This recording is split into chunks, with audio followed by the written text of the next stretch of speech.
Hi, I'm Tim from YogaTonic UK. Welcome to Desk Yoga. We've put together a number of stretches that will help you maximise and get the benefits from your stand-up desk from sitstand.com.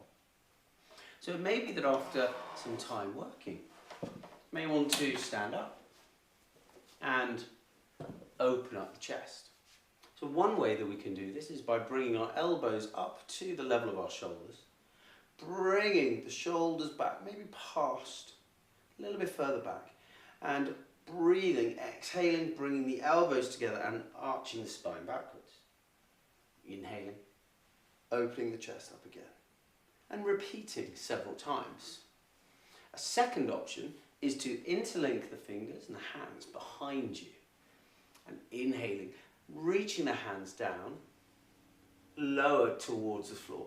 Chest will rise and shoulders will roll outwards. Look gently upwards and feel the chest open. And again, holding for a few breaths. Exhaling and releasing.